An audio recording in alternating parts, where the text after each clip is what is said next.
brighten up those already bright mornings. Wheeler, Ollie, and Lekter.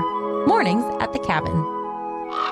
There is no worse start to the week than getting in, sitting at your appointed slot in the studio, and discovering that the headphones that you thought were there actually aren't there. Lekter, how are you coping with that? I adjusted quickly this time. A little quicker than last time. Yeah, I immediately saw that happen. I was like, oh, man. Oh, he's rattled. Grumpy Lekter for the rest of the morning. It's right off the show for this guy. Gave one of our interns the headphones on Friday. Forgot to bring them back in for this morning. Already set the week off to a bad start. Took everything in me not to glare at you when I looked to my left and there were no headphones. I saw it happen. I was like, just keep it to yourself. It's fine. Oh, no. Grab the other ones. So very few things make you mad. So very few things. And yet I do feel like that's one of them. And I keep on walking into that trap.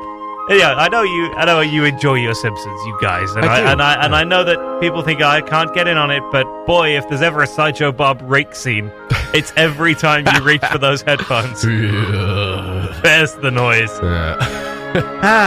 Good morning, everybody. Welcome to the chemical soup that is the air above the Northwest Territories. As the wildfires continue to spew in our general direction, there is an air quality advisory in place for Yellowknife and Fort Smith today, so if you live in either of those places, don't go outside, keep your radio tuned to Cabin Radio, and don't leave until I tell you to. And that is how we get our listener figures up. We'll just keep you right there. You're nice and safe. It didn't smell too smoky out there this morning. It's okay so far. Apparently it's a 3 right now, going up to a 7, where 10 is bad. Right. So strap yourselves in and try not to breathe. Mornings at the Cabin, the podcast. Welcome to Mornings at the Cabin, Northwest Territories in July, as the ash falls gently over our fair cities.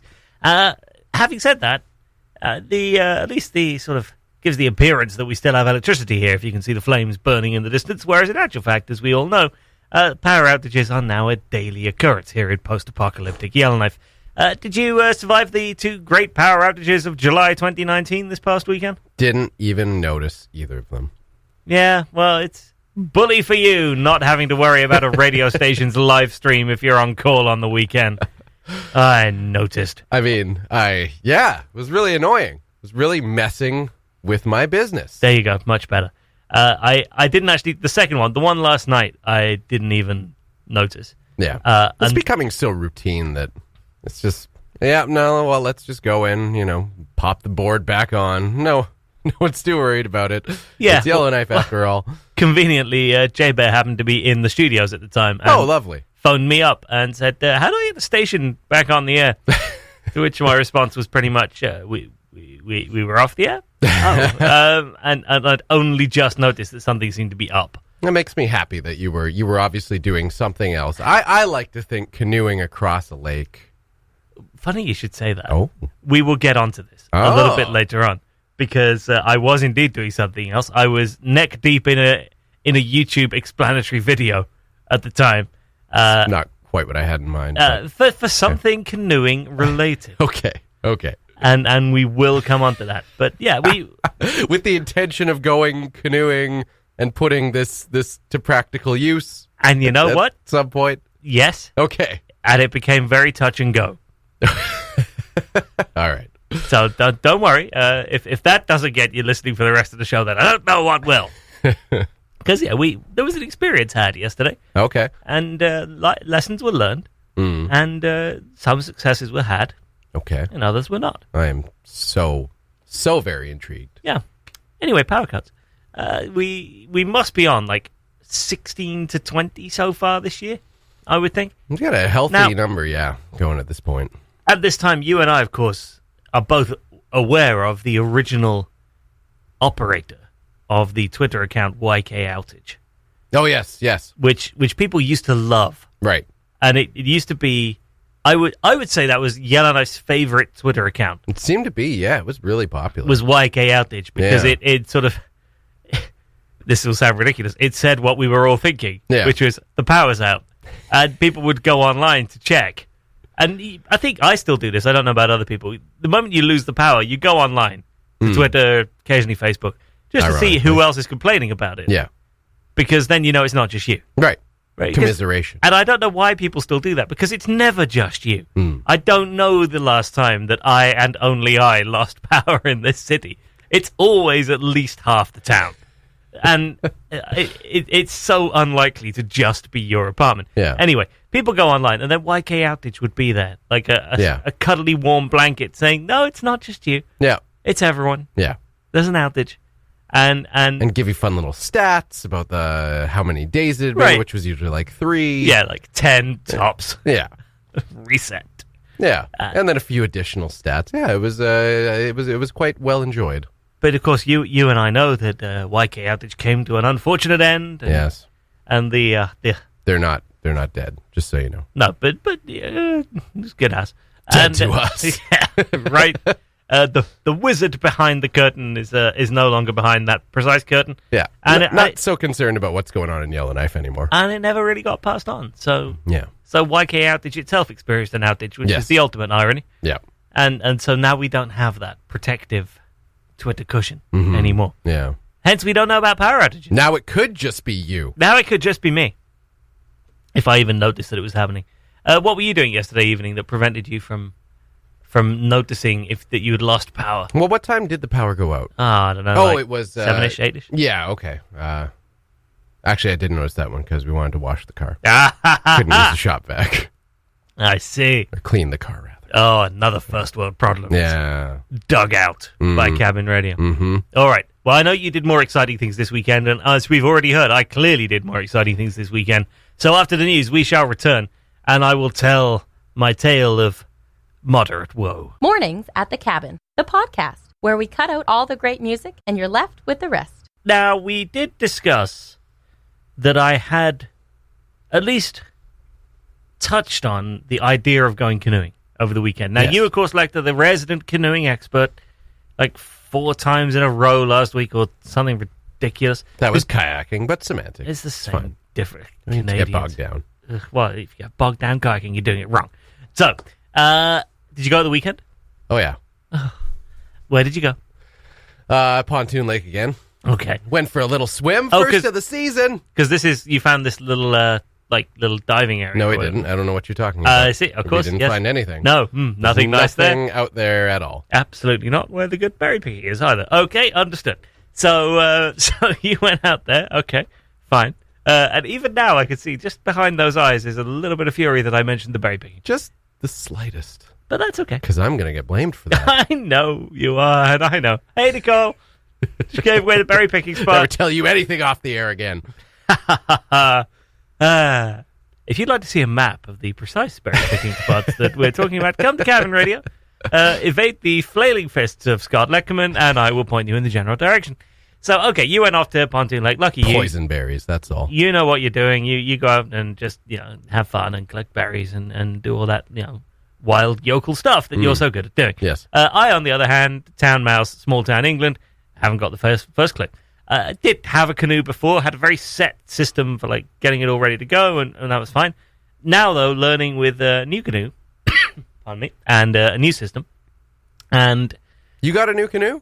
And I borrowed a canoe. Oh, you borrowed a canoe. But the problem, of course, what are the prerequisites for canoeing? You're an expert, so generally speaking, we start with basics. What do you need? Canoe. Yeah, okay, so check, got that. Oars. Check. Life jacket. Check. Transportation. Yeah, you need to get the canoe to water. Yeah, okay. Therein lay the problem. So we got the front of the canoe. Well, we got the canoe onto the car. That's easy enough. Yeah. Front of the canoe. I mean, that could be difficult, so that's a challenge overcome already. I suppose, yeah. We got the front ratcheted down, right, with the straps. Yeah. And then the back, we couldn't find another ratchet with a small enough hook and cable to actually pass under the little 2x4s that the vehicle had on top of it. Okay. To actually strap it down. So we went to Canadian Tire to get another ratchet, a smaller one that would work. So got a Canadian Tire, separate vehicle, didn't just take the first vehicle with a canoe waggling around on it. We took a separate vehicle, a Canadian Tire, got a ratchet, brought it back. Haven't heard the word ratchet so much since Sarah Wicks left us. Yes, I'm aware that ratchet carries several connotations. I'm using it as God intended. And so the first problem, it became a little ridiculous. The first problem was that I couldn't get the ratchet off the packaging. Okay. Because it was screwed in, but no matter what I did to the screw, it didn't seem to be loose. Like, you could turn it, but it didn't seem to loosen out of the ratchet itself. Okay. And so it took, half an hour to prise the ratchet out of the packaging, which is when you begin to when you begin to think to yourself, there are some things in life to which I am just not suited. Yeah. And rather than challenge that, one may as well just come to terms with it. Here is this piece of equipment. I can't even get it out of its packaging. Yeah. Is this not a sign that maybe I was not born for this particular activity? Certain things, you start to die inside a little. Yeah, and it's fair to say, the soul had begun to rot. Yeah. And so, all right. So eventually we got it out of the packaging. But then you got to figure out, how does a ratchet work? Okay. But you did it on the front. But that ratchet sort of different ratchet came pre-prepared, right? So it was already fed through, and you just put the straps over and click, click, click, click, and there it is. It's done. Okay. But how do you when you're left with ratchet in hand one and cord for ratchet in hand two? How do you feed that in, and how do you get that all ready to go? I think you read the instructions. So the instructions of the packaging itself were by that point somewhat difficult to read. As they were torn up and butchered the packaging. Gotcha. I don't even know if there were really instructions per se on it. Anyway, I think Canadian Tire sells ratchets really with the with envisaging that they're going to be used by people who understand ratchets. Right. I'm starting to see why the canoe YouTube videos. Lo and behold. How to feed ratchet. Right. YouTube video. And that's just that's a leading title, if ever. How to feed a ratchet. Again, as God intended, that word, Lekter. I didn't even know those other definitions till you told me this morning. Can we get Wixie on Skype right now and I hope she's get her listening. in on this? I'm sure to her this would be a slap. So I'm feeding my ratchet. Right. Watching this YouTube, but then of course the power went out. So yes, right. So now the internet's got, and then LTE seemed to be super slow for a minute. So it took 10 agonizing minutes for one video, 1 40-second video on the most basic of things to load. By which point you really are just basic ratchet. This is all coming together. Let's just never go canoeing at this point. So you feed it through, and then this, it just. Half an hour to 45 minutes was spent trying different ways to do this. Each of them seemed to produce the same. We went out at one point. We were very confident. We put the ratchet on the back end of the canoe. We looped everything around. We clicked it off a bit. And there wasn't enough of the ratchet, the cable. And then the cable got caught in the ratchet and had to come out to saw, hack through some of the cord in order to set. It just. Oh, wow. It became a production. No kidding. It became a production. Huh. So about an hour and a half, excuse the cough, wildfire smoke, about an hour and a half after we got the ratchet, we finally got the thing canoe tied down at the back. But it took, solid 90 minutes. And then it was time to go to bed. No, we darned well went at that point. Okay. Regardless of the owls hooting away in the background. We packed up the dog and took the canoe down to Rotary Park. Put in there, and had a very pleasant little bop around the houseboats. Nice. It was very nice. It was a lovely little, just a little hour long. Is that Pen's first canoe? I believe it was Pen's first canoe. Oh, she sat in the middle of the canoe like the old man of the sea, staring out with 1,000-yard. I've seen some things in my time, my laddie. It's reflecting on her entire life. The entire 6 months previous, and sort of.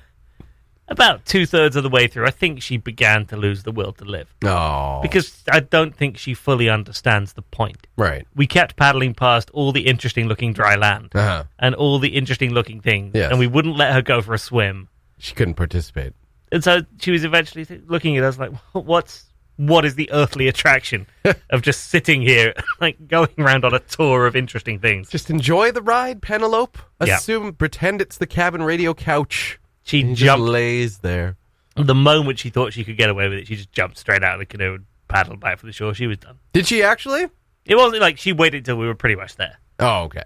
I have had one experience before where a dog jumped.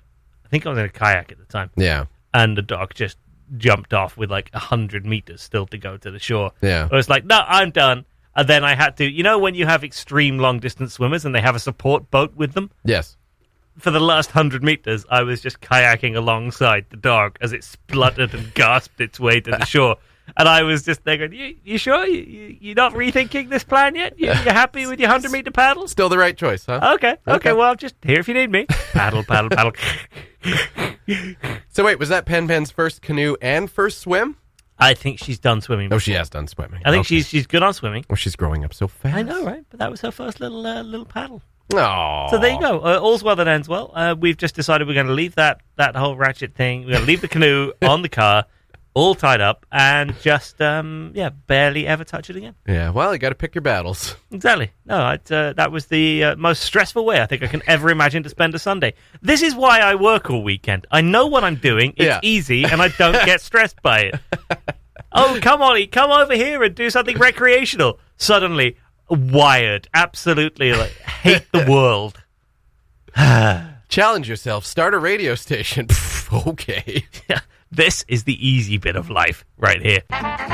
The Mornings at the Cabin podcast was recorded before a sort of live, thankfully not in the studio, audience.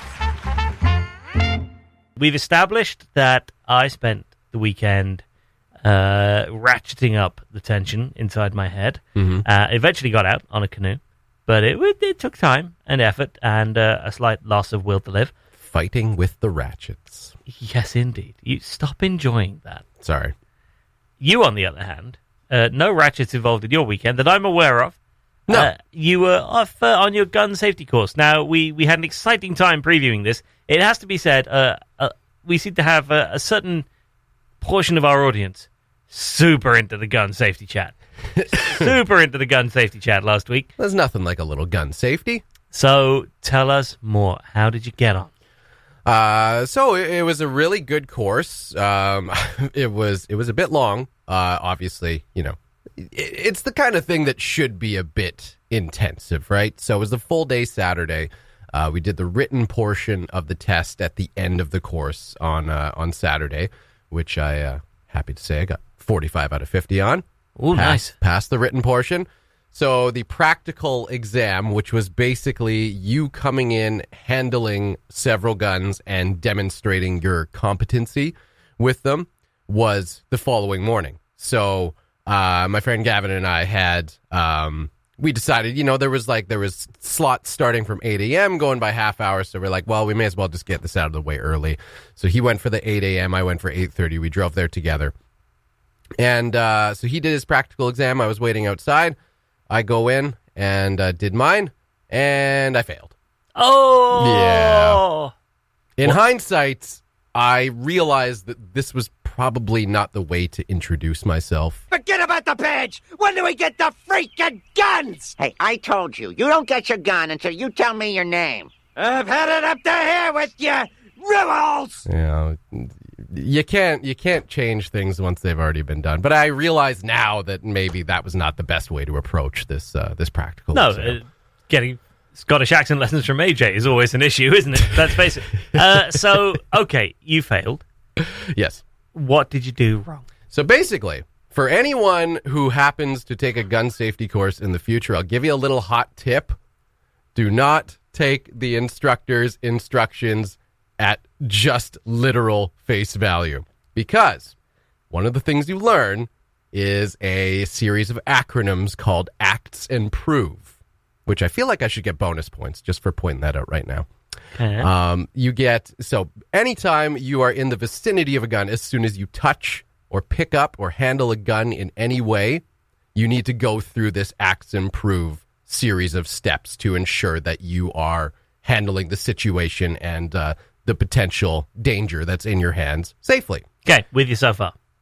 So basically, it is just a series of demonstrations to show that the gun is unloaded and can't possibly have a bullet, left in the chamber, thus is safe for anyone to be in the vicinity of. Makes sense. Yes. So I went in. Instructor said, pick up the lever action, yada, yada, yada on the table. So I went over to the lever action rifle, and he said, pick it up. So I picked it up, and that was it. stood there, waited for my next instruction. The problem was that without thinking, you are supposed to do the acts improve as soon as you pick it up. I was just sitting there like a puppy dog, just ready for his next command, just tail wagging, tongue going in and out. What do we do next? What do we do next? And my thought was that as soon as he told me to do something else, then I was going to go through the whole acts and prove series of steps. Not correct. So, because he had me throughout the practical exam pickup, I think it was like 3 different guns, you get dinged 2 points each time you don't do this as soon as you pick it up. And you did the stop and puppy wag. So I did each of the 3. Yeah. Yes, and there are no dog treats to be had for being obedient. No, you need to do this immediately. I didn't do them any of the times. Thus, I got dinged 2 points, 2 points, 2 points. And then I did a couple other things wrong. I mean, I've got a lot of sympathy for you in that situation. I think he did too. I think that my gun instructor did. He really did too. And it's funny because had I asked, I realize this now, that had I asked, after he said pick up the gun, had I looked at him and said, and do acts improve, he probably would have not saying, but yeah. Just giving you an indication that, that's the point of the drill. Probably would have become exceedingly obvious. But I mean, right. Me not having touched a gun before in my life, it was a little nervous at this part. And I'll be honest, when I went through the whole course, which was really fantastically run, I was really happy with the course, really learned a lot. I was like, you know what? I'm not going to have any issue with the written portion. That's going to be fine. It's, true or false, multiple choice, pretty self-explanatory. Most of them are just like simple logic questions that you would get, right? I had a feeling the whole time that when it came to the practical exam, I was going to fail. And I don't know if it's just like a lack of, I'm sure it is just a lack of confidence. So, you have a real gun right in front of you and, regardless, obviously you're in a safe setting, but a little bit of nerves kicked in. And quite frankly, there was a couple of people who wanted to do the practical exam at the end, like after doing the written portion, but they decided that they were going to do them the next morning. I was actually really happy because I was like, I feel like I'm way too nervous to do it right now. Like I need to take a night, calm down a bit, maybe think about it a bit more. Overthinking is obviously never the best thing. And usually I don't have an issue with that, but yeah, went in and just that one step was what failed me. So I have to go back and do it today because you can't do the practical exam twice within 24 hours.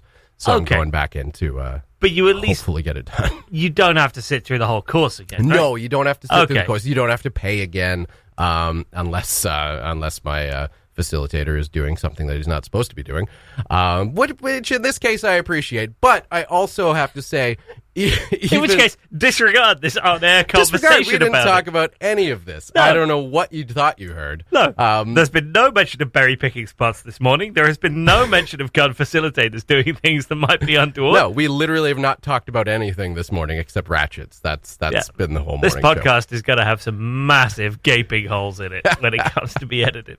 Wait, was that a shooting joke? The sound of I see. Very good. Anyway.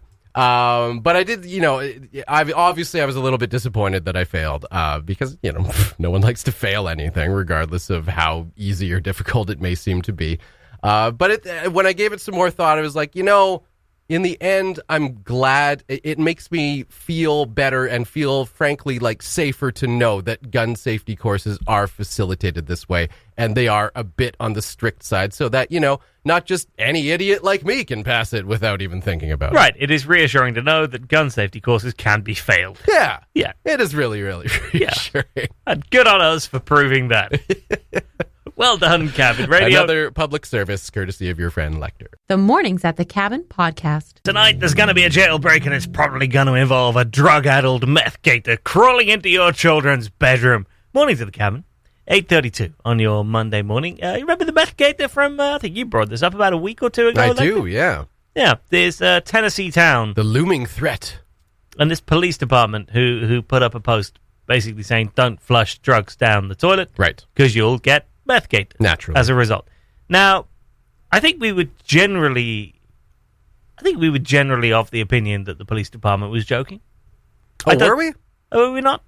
We're taking that one seriously. We were all sure that the police department was actively and earnestly warning of methgate. Well, I think we were hoping. You know, like fingers crossed they were joking, but I only wonder because let me just quote you some top lines from some news reports on this. Okay. CNN from 2 days ago. Turns out the so-called methgators aren't a thing after all. Well, they're fake news. BBC.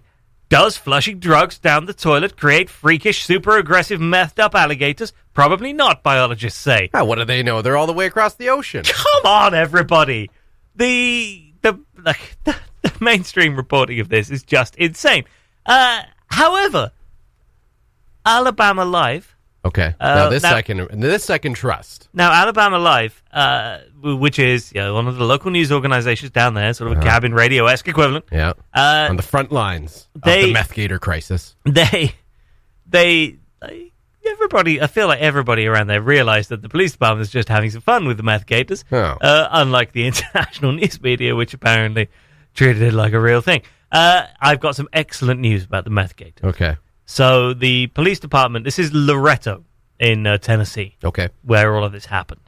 And they've been posting about the aftermath because the chief of police there has been interviewed by the NBC, the BBC, Fox News, Inside Edition, and about 20 other TV and radio stations, apparently, all wanting to chat methgators. Of course. Which is great, and I think the police department has had to issue a thing saying, let me just say this again, the methgator is not, brackets at this time, real. I hope the mayor, just a little aside, I hope there was a quote about it. You know, it's nice to get attention for our little town. Here's what they're doing that I really like. They're going to put the methgator on a T-shirt, and they're going to sell shirts. Beautiful. For a local charity that benefits kids that have issues with drugs. Nice. So good on the Loretto Police Department in Tennessee, which has realized that the simplest thing to do to capitalize on the nonsense is to stick the methgator on some shirts, sell them, and give the money to charity. And I think love it. I think that's a really cute thing to do. That's great. Yeah. This is not the first meth-related animal story in Alabama this year. I can only imagine. There was an attack squirrel not so long ago. A what? An attack squirrel. Oh, okay. So the headline, Alabama's attack squirrel becomes internet sensation. So this was during a recent meth bust. Again, this was picked up across imagine living in Alabama and being known only for meth and animals.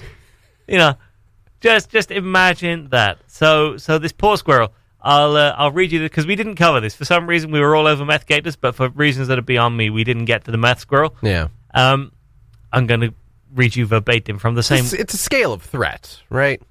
Well, it's true, actually. A methed up squirrel. You're kind of like, all right. It's kind of funny. Come at me, bro. Methed up gator. There's nothing laugh Don't laugh at that. No.